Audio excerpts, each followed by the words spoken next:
So nandito nga pala kami sa Bulungan. Ayan, kung nakikita nyo, Bulungan sa Parañaque yan.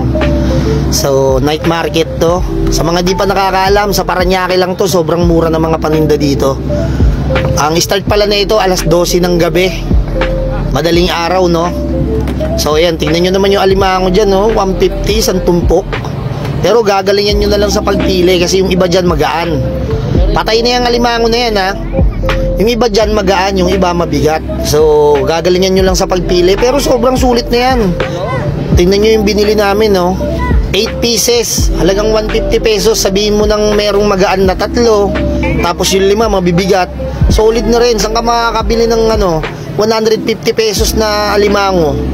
Di ba? Yung cravings mo mapupunan mo sa halagang 150 pesos lang. Tapos ito yung mga presyo ng mga paninda dito. Sobrang mura talaga sa regular price ng palengke natin. Ayan, mga sugpo. So ang binili pa na namin dyan alimango, isang tumpok, 150 pesos. Tapos yung sugpo na small size, 450 ang isang kilo, pero tinawaran namin, binigay naman ni kuya ng 400. So bawal pala mga kalahati dito, tsaka 1/4. So 1 kilo talaga.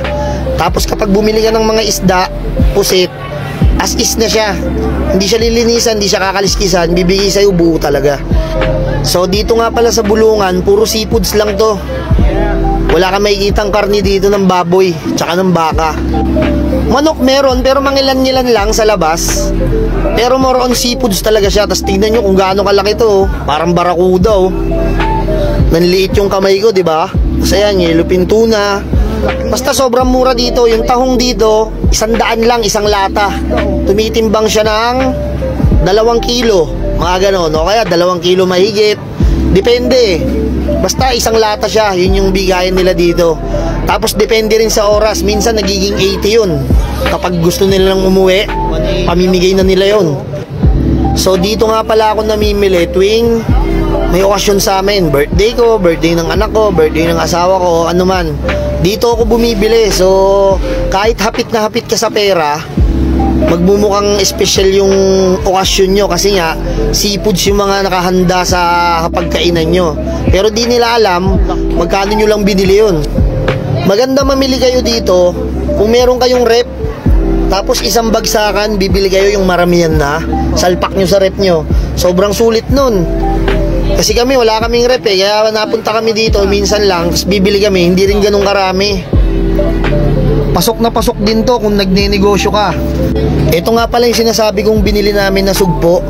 So ayan, small size lang siya. Pero sa natural na hipon, large size na yan. So ayan lang binili namin. Isang tumpok na alimango, 150 pesos. Tapos hipon, 1 kilo, 400. So 550, pero hindi naman isang kainan lang yun. Tapos ang sarap pa nun, di ba? Sulit na sulit yan. Nakain natin yung mga ulam na minsan lang natin matikman. Kasi nga, may kamahalan to sa ibang palengke. So yan, sa mga gusto pumunta, Bulungan Market lang to. Bye bye!